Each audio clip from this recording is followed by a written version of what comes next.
Hello नमस्कार दोस्तों, मेरा नाम अमित है और आप देखना शुरू कर चुके हैं आप सभी का अपना YouTube channel know your nature.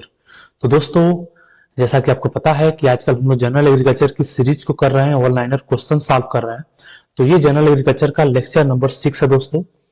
और आप देख सकते हैं कि आज की जो हमारी क्लास है वो genetically modified craft special class है। ठीक है, इसमें जो है कि जेनेटिकली मॉडिफाइड क्रॉप्स के बारे में बात किया जाएगा।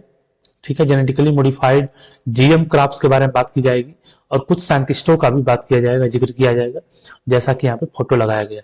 ये डॉक्टर के एल चड्ढा साहब हैं सर दोस्तों, और ये जो है कि जीएस खुश हैं अपने सुपर राइस वाले, और ये जो है कि एनडीडीबी के चेयरमैन है डॉक्टर शाह जी। ठीक है, चलिए बात करेंगे आगे। आज के पहले क्वेश्चन से शुरुआत करते हैं, पहले स्लाइड से शुरुआत करते हैं। तो शुरू करते हैं दोस्तों। चलिए, ये है दोस्तों डॉक्टर आर एस परोड़ा। एक नाम आपके सामने आया होगा, ये नाम है डॉक्टर आर एस परोड़ा साहब का। आर एस परोड़ा साहब जो है कि फॉरेज ब्रीडर है, एक तरह के ब्रीडिंग के ज्ञाता थे ये दोस्तों। और फॉरेज ब्रीडर, फॉरेज यानी कि चारे वाली फसलों में ब्रीडिंग का काम करते थे और बहुत ही जबरदस्त काम किया है इन्होंने अपने जीवन काल में। एक्स डीजी हैं आईसीएआर के एक्स डीजी रह चुके हैं, पुराने डीजी रह चुके हैं, डायरेक्टर ऑफ जनरल रह चुके हैं आईसीएआर। ठीक है दोस्तों, काफी बड़ा नाम है डॉक्टर आर एस परोड़ा साहब का। आगे बढ़ेंगे। डॉक्टर मनीष शाह, डॉक्टर मनीष शाह जो है कि चेयरमैन एंड मैनेजिंग डायरेक्टर है एनडीडीबी आनंद गुजरात की। ठीक है, नेशनल डेयरी डेवलपमेंट बोर्ड के चेयरमैन और managing director doctor Manish Shah साहब हैं। ठीक है, आप इनको पहचान लीजिए और याद कर लीजिए, काफी इंपॉर्टेंट होने वाला है एक एक लेक्चर, एक एक चीज काफी इंपॉर्टेंट होने वाला है। ये है दोस्तों संजय राजा राम साहब हैं, इंटरनेशनल वीट ब्रीडर है दोस्तों, इंटरनेशनल वीट ब्रीडर। ठीक है, इंटरनेशनल लेवल पे अपनी ख्याति प्राप्त कर चुके हैं और वीट ब्रीडर है, यानी गेहूं में ब्रीडिंग का काम करते हैं। ठीक है, इनको जो है कि चाइनास फ्रेंडशिप मेंडल अवार्ड दिया गया था 2001 में। इनको जो है कि चाइनास फ्रेंडशिप मेंडल अवार्ड 2001 में उस अवार्ड से नवाजा गया था। तो काफी बड़ा नाम है। और ये है दोस्तों गुरवंत सिंह खुश, काफी बड़ा नाम है दोस्तों, आप इनको देख लीजिए। ये राइस ब्रीडर है, राइस में ब्रीडिंग का काम किए हैं इन्होंने। और इन्होंने ही जो है कि सुपर राइस जैसे कमाल के राइस का प्रोडक्शन किया था दोस्तों, और सुपर राइस दिया था इन्होंने।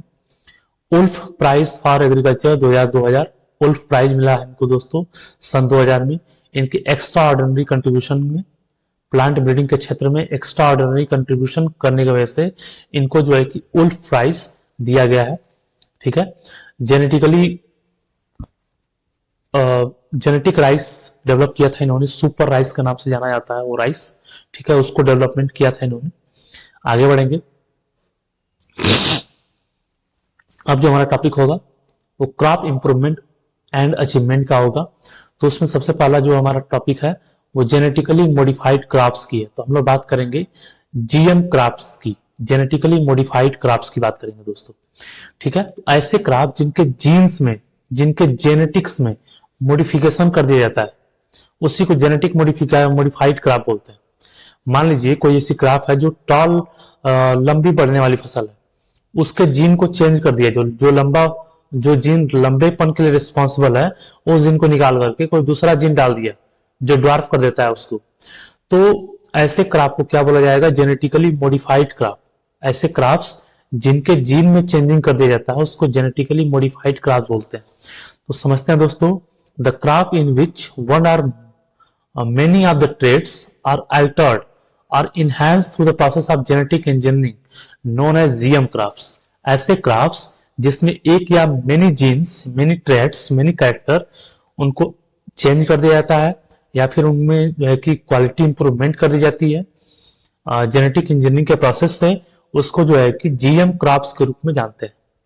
ऐसे क्रॉप्स जिसमें एक या दो कैरेक्टर या उससे ज्यादा कैरेक्टर को चेंज कर दिया जाता है, उसकी क्वालिटी को इनहेंस कर दिया जाता है जेनेटिक इंजीनियरिंग के प्रोसेस से, उसी को जेनेटिक मॉडिफाइड क्रॉप्स बोलते हैं। तो इसके फॉर एग्जांपल में अगर बात किया जाए तो बीटी कॉटन डेवलप किया गया था दोस्तों कॉटन बाल वार्म के लिए, कॉटन बाल वार्म के लिए इसको कंट्रोल करने के लिए बीटी कॉटन, बीटी का पूरा नाम होता है बैसिलस थ्यूरिनजेनेसिस, ये एक बैक्टीरिया है दोस्तों, और इस बैक्टीरिया के जीन को कॉटन के जीन में ट्रांसफर कर दिया गया। किसके लिए? कॉटन बाल वार्म इंसेक्ट के लिए। जब कॉटन बाल वार्म इंसेक्ट उस कॉटन को खाता है, फीड करता है, तो वो जो है कि उसके डाइजेस्टिव सिस्टम को पूरी तरीके से चेक कर देता है, डाइजेस्टिव सिस्टम को डिस्ट्रॉय कर देता है, अफेक्ट कर देता है। ठीक है, अब बात करते हैं बीटी के बारे में। तो बीटी का पूरा नाम होता है दोस्तों bacillus thuringiensis, is a soil bacterium. ये सॉइल बैक्टीरियम है that produce protein lethal to insect larvae. ये प्रोटीन का प्रोडक्शन करता है जो कि इंसेक्ट लार्वा के लिए लीथल होता है। इंसेक्ट लार्वी फेज वाले इंसेक्ट के लिए लीथल होता है, नुकसानदायक होता है, और उनके डाइजेस्टिव सिस्टम को अफेक्ट कर देता है। ठीक है, the gene responsible for this affect is क्राई1AC। इस इफेक्ट के लिए जो जीन रिस्पॉन्सिबल है उसका नाम है दोस्तों क्राई1AC, और इसी जीन को ट्रांसफर कर दिया जाता है बीटी कॉटन में, और वो बीटी कॉटन जो है कि बैसिलस थ्यूरिनजेनेसिस बैक्टीरिया से रिच हो जाता है, जो कि कॉटन बाल वार्म के लार्वी के डाइजेस्टिव सिस्टम को अफेक्ट कर देता है। तो ये दोस्तों जो है कि जेनेटिकली मॉडिफाइड क्रॉप्स है। आई होप आप समझे होंगे। आगे बढ़ेंगे। जेनेटिकली मॉडिफाइड क्रॉप्स के बारे में ही, G M cotton is only crop permitted by genetical engineering. G M cotton एक ऐसी क्रॉप है जिसको जेनेटिक इंजीनियरिंग के द्वारा परमिशन दिया गया है, ठीक है, ग्रो होने के लिए या फिर लगाए जाने के लिए। बाकी किसी जीएम मॉडिफाइड क्रॉप्स को परमिशन अभी नहीं मिली है। ठीक है, इसको जो है कि ministry of environment and forestry के द्वारा जो है कि परमिट किया गया था मार्च 2002 में। ठीक है, इसको अप्रूवल मिली थी जीईएसी के द्वारा, जो कि ministry of environment and forestry के अंदर आता है। ठीक है, अब बात करेंगे BT cotton varieties developed by Mahyco. Mahyco एक कंपनी का नाम है दोस्तों। इसने जो है कि बीटी कॉटन वेराइटी डेवलप किया है। कई सारी वेराइटियां हैं, इसको समझते हैं। MECH112, MECH162, MFCH184 and southern state के लिए variety RCH134, RCH138 suitable for northern India. ये तीनों वेराइटियां साउदर्न में, और ये दोनों वेराइटियां जो है कि नॉर्थ इंडिया में जेनेटिकली मॉडिफाइड क्रॉप्स यानी cotton crops, BT cotton crops हैं, जो साउथ और नॉर्थ स्टेट में डेवलप की गई है माइको कंपनी के द्वारा। ठीक है दोस्तों, आगे बढ़ेंगे। काफी इंपॉर्टेंट क्वेश्चन है दोस्तों, जीएम से जरूर क्वेश्चन आता है, जेनेटिकली मॉडिफाइड क्रॉप से क्वेश्चन जरूर पूछता है। अब देखिए समझते हैं, Mahyco collaborated with Monsanto. Mahyco किससे कोलैबोरेट करती है? मॉन्सेंटो कंपनी से। दोनों कंपनियां हैं दोस्तों। माइको का कोलैबोरेशन होता है मॉन्सेंटो से। ठीक है, किसके लिए? For develop B T variety bollgard 1 using क्राई1AC जीन। ठीक है, बैसिलस थ्यूरिनजेनेसिस वैरायटी डेवलप करने के लिए इन दोनों कंपनियों का आपस में कोलैबोरेशन होता है। इनके साइंटिस्ट आपस में मिलते हैं और दोनों मिलकर के बीटी वैरायटी डेवलप करते हैं। नाम है बॉलगार्ड 1। ठीक है, बॉलगार्ड 1 वैरायटी जो है कि क्राई1AC जीन का यूज करके डेवलप किया गया था। ये भी मोस्ट इंपॉर्टेंट क्वेश्चन है कि बॉलगार्ड 1 वैरायटी जो है कि किस जीन का यूज करके डेवलप हुआ? तो क्राई1AC जीन का यूज करके डेवलप हुआ। ठीक है, माइको और मॉन्सेंटो दोनों के कोलैबोरेशन से डेवलप हुआ दोस्तों। रिसेंटली अभी हाल ही में BT variety develop as Bollgard 2। BT variety से जो है कि बॉलगार्ड 2 नाम की वैरायटी डेवलप हुई है, जिसमें 2 जीन रिस्पॉन्सिबल हैं, क्राई1AC और क्राई1-2AB।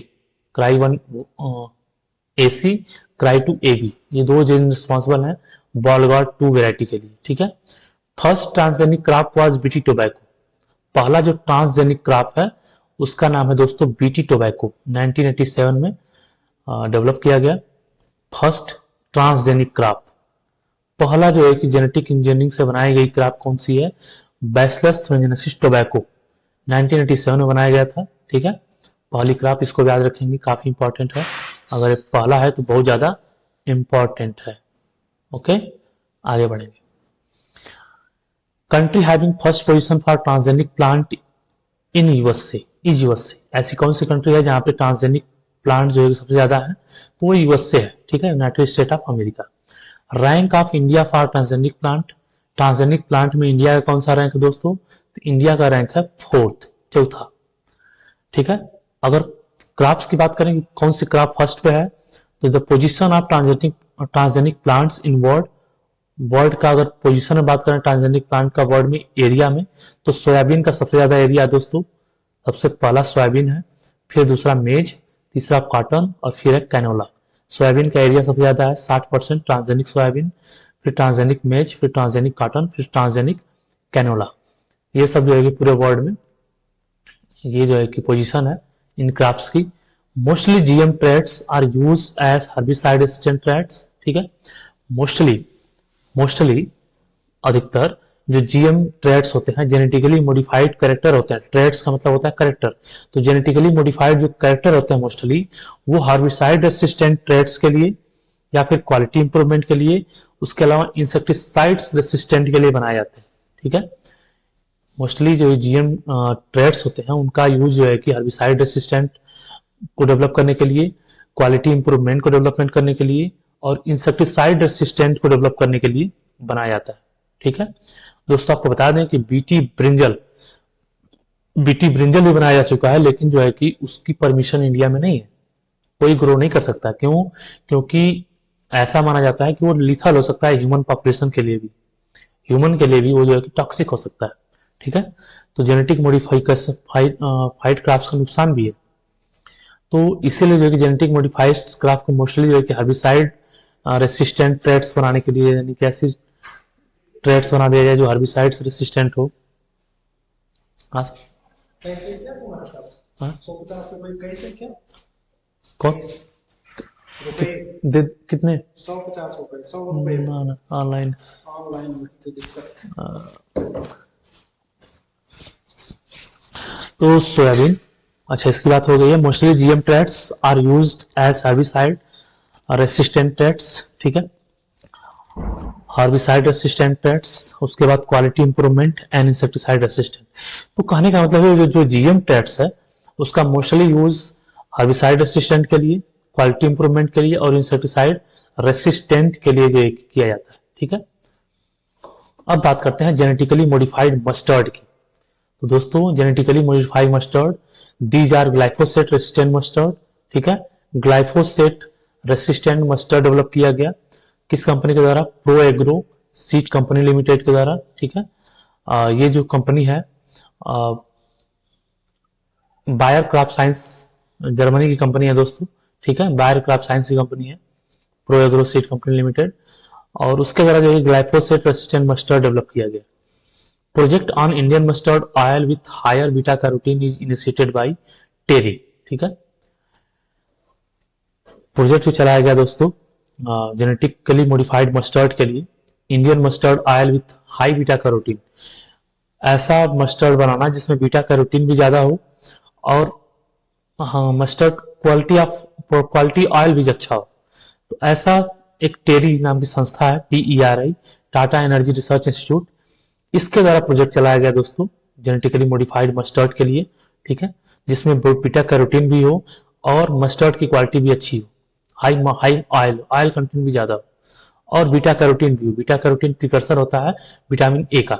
ठीक है, वैरायटी डेवलप बाय ब्रेसिका एजेंसिया एट।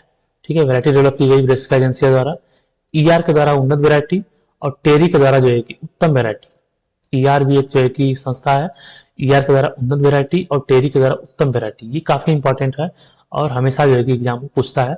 जेनेटिकली मॉडिफाइड मस्टर्ड कौन सी वैरायटी डेवलप की गई? उन्नत और उत्तम। ठीक है दोस्तों, मोस्ट इंपॉर्टेंट। अब बात करेंगे हम लोग गोल्डन राइस के बारे में। गोल्डन राइस कौन दिया था दोस्तों? तो गोल्डन राइस जो है कि जेनेटिकली मॉडिफाइड राइस है, जेनेटिकली मॉडिफाइड राइस है गोल्डन राइस, और having a beta carotene precursor of vitamin A. यहाँ पे ए कैरोटीन लिखा हुआ है दोस्तों, बाय मिस्टेक ये बीटा कैरोटीन होता है। इसके अंदर बीटा कैरोटीन होता है दोस्तों, बीटा कैरोटीन होता है। बीटा कैरोटीन विटामिन ए का प्रिकर्सर होता है।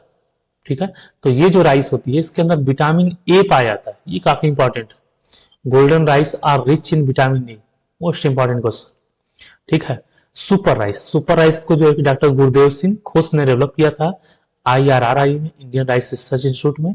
ठीक है, which would bring an improvement of 25% of over present day varieties. ठीक है, सुपर राइस जो है कि जो प्रेजेंट डे की वेराइटीज हैं उससे जो है कि उसमें 25% ज्यादा इंप्रूव वेराइटी है सुपर राइस। और सुपर राइस का डेवलपमेंट किया था गुरदेव सिंह खुद साहब। उनका फोटो मैंने शुरू में दिखाया था, जीएस खुद साहब का थंबनेल में फोटो है उनका बीच वाला। ठीक है, नेक्स्ट है hybrid rice. First time in world develop in China.